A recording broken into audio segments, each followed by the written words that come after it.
appointment of chaplains to our third level colleges here in Ireland. And lay people in future will be entitled to apply for state-funded chaplaincy posts in third level colleges under changes aimed at ensuring they meet public sector recruitment rules. That's according to a recent article in the Irish Times newspaper. I take it the Times has seen a review which will be published shortly by the Higher Education Authority that raises concern about the arrangements used in many colleges to hire chaplains. And the report shows that higher education authorities are spending almost €2 million a year on chaplaincy services, funded for the most part by a combination of state grants and student contributions. But that's all about to change.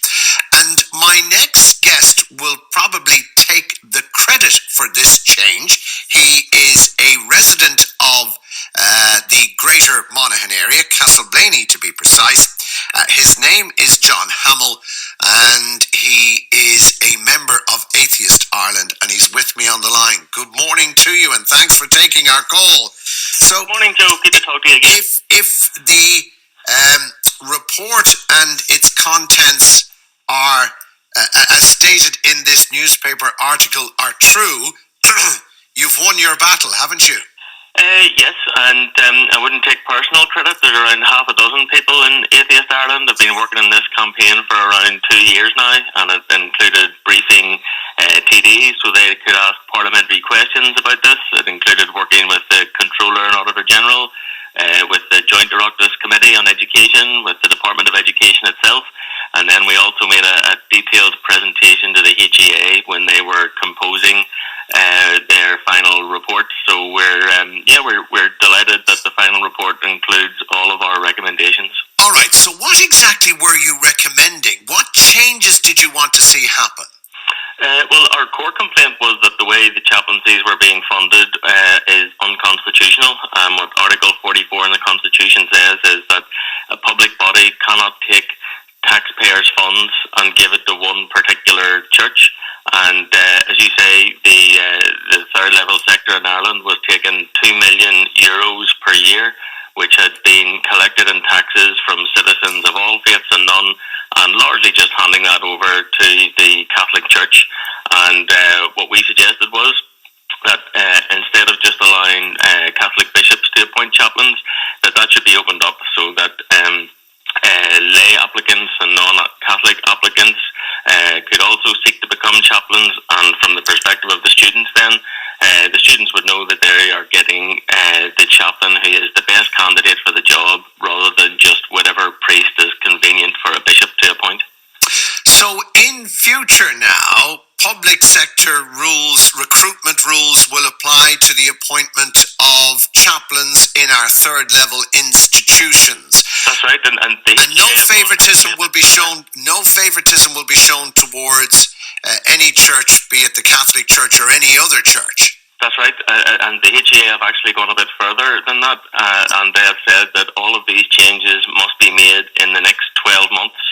So typically what the colleges do is they have a services agreement with their local bishop.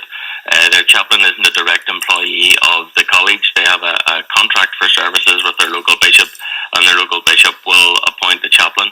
And what the HEA says is that those legacy agreements cannot be renewed. So the colleges, if they want to retain a chaplain, they can't just carry on as they have been. They need to either advertise that through the public appointment service, or else they need to put the services contract out to tender. But they just can't carry on as they have. They need to open these jobs up to non-Catholic and lay applicants. All right. So it's my understanding, by the way, I hasten to add once again, the actual report itself has yet to be published. And by the way, also, the report only makes recommendations. It'll be interesting to see how the Minister for Education, in this case, responds to those recommendations. But this report is in no way binding. But the report is recommending that in 12 months from now, the new rules will apply. So, for example, where you have a third level college with a Catholic priest in the role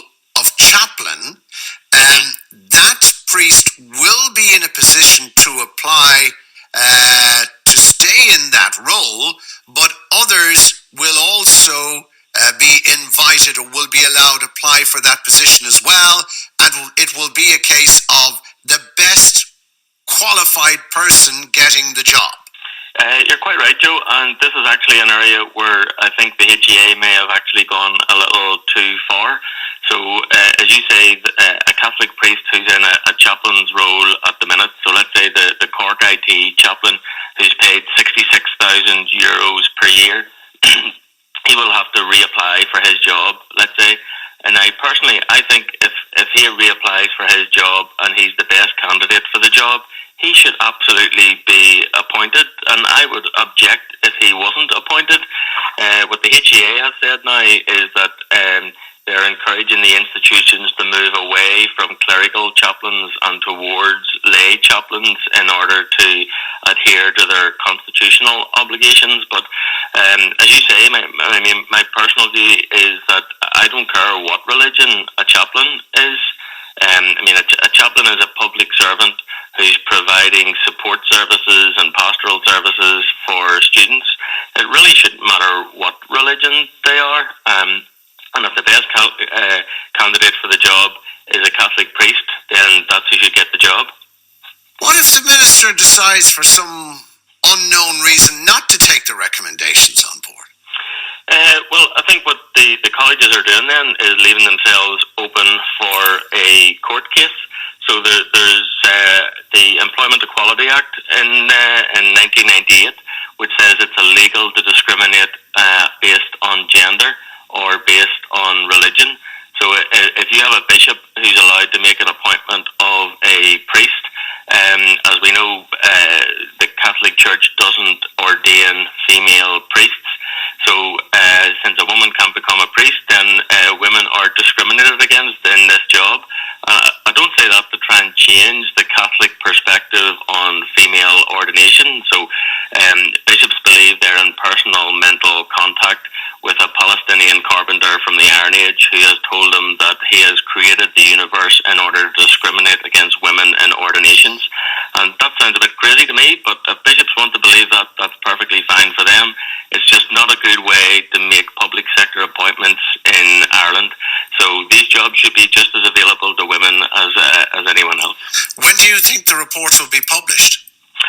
Well, I have a copy of the report already, Joe. I've got it under Freedom of Information, and I know the HEA is in the process now of writing to all 26 colleges in the state and making these instructions. So you're right that they're not instructions; they're recommendations. Well, the report describes them as requirements, and it's the HEA that's responsible for giving the grant, the block grant of state funds to each of the colleges. So the sanction that the HEA has if any of the colleges don't adhere to HEA requirements is that they won't receive their grant.